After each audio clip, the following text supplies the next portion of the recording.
Welcome back everybody, it's Hot here with another mock draft example for the 843 MPT tournament. This video is intended to once again explain to you guys how the draft works from a technical standpoint, as well as to showcase how the resource situation in the tournament affects CIV priority. This draft example is going to be for game number 3, where each team is going to spawn with 1 horse and 1 iron resource respectively. Meaning that after the CIVs are picked, you can decide which of your players is supposed to spawn with a horse and which one is supposed to spawn with iron. Now, without further ado, this is by far the most complex scenario I've drafted because the resource situation is just so interesting. And it's all gonna hinge on what the first player in this draft is going to pick. So in this case here, one player from Team Cheese is going to decide how the draft is going to shake out for everybody. Let me demonstrate to you guys why I believe this to be the case. So the number 1 pick here is probably going to be the most comfortable carry CIV for the player that is picking right here. So this could be either of the 5 top tier CIVs that I've lined down in my previous 2 videos on this draft strategy. It could be Persia, Rome and Celts if you want an iron CIV, or it could be Iroquois or Egypt if you want a horse CIV. Depending on your preferences there, it could be widely different. Let's go with scenario number 1, where player number 1 chooses a horse carry CIV. For example, the Iroquois. So assuming that one of the horse CIVs is already gone, the second pick from Team Halu is going to want to pick up the other top tier horse civilization in that regard, which would be Egypt, in my opinion. Now Team Anti is left without a top tier horse carry CIV. So what they are going to want to pick is, on the one hand, obviously, their iron carry CIV of choice. In my opinion, the strongest one is Persia.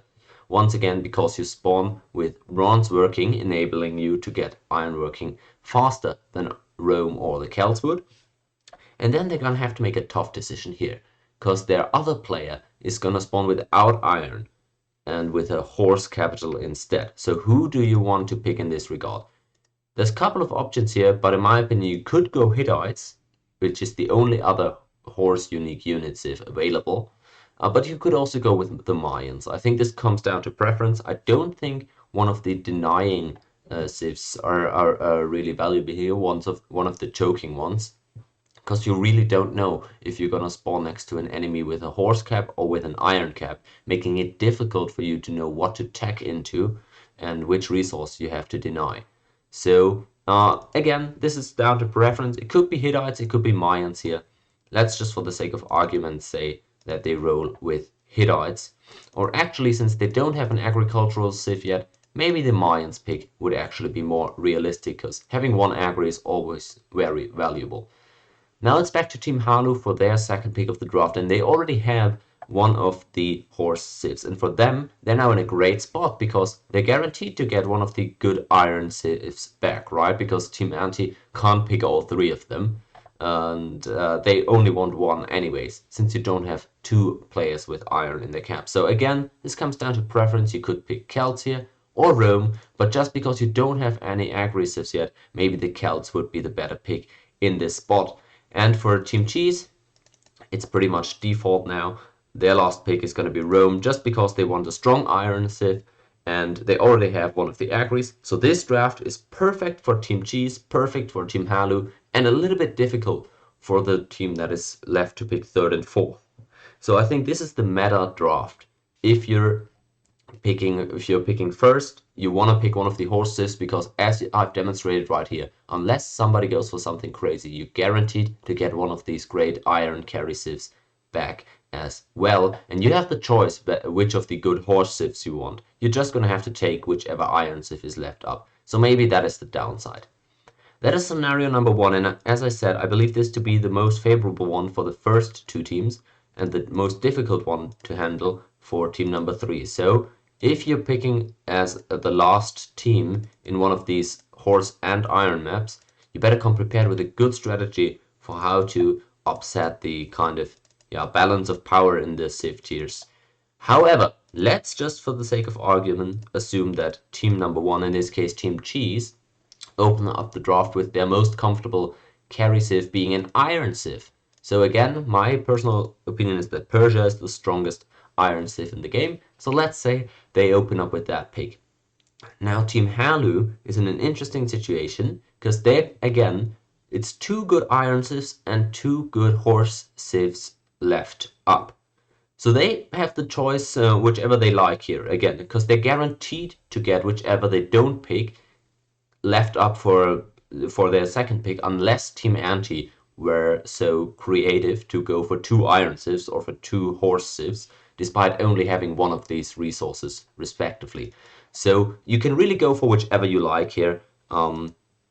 You guarantee to get one of those good civs. So maybe you want to secure an agricultural civ here, which would be the Celts or the Iroquois. Let's, for the sake of argument, suggest they go with the Celts in this spot. Now it's over to Team Antiquity for two consecutive picks. They have to, of course, pick the remaining iron civ, which would in this case be Rome, and then they want a good horse civ. And they're now in the great spot that Team Cheese was in the first round. Remember, they have now the choice for whichever good horse civ they like, and they got the leftover good iron civ. So this draft is much more favorable to them. I would assume in this case they go for Egypt or for the Iroquois, but just because they don't have any agricultural civs yet, I'm suggesting they might go for the Iroquois pick, a little bit more likely.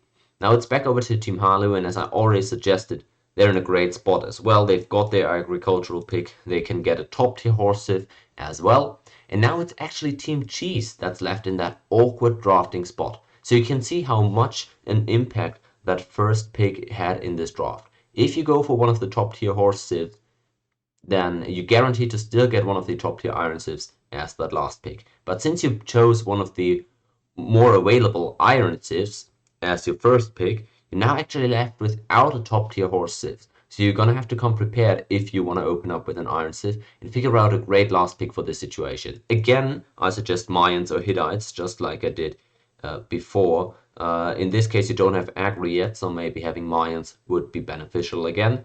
But pretty much what we've got here is we've got a reversal of the first scenario, with Team Anti actually coming out of this whole thing with the perceived top tier picks, and Team Cheese stuck in that awkward situation. So once again, to reiterate, on these one iron, one horse type drafts, you're really setting the tone if you're the first picking team.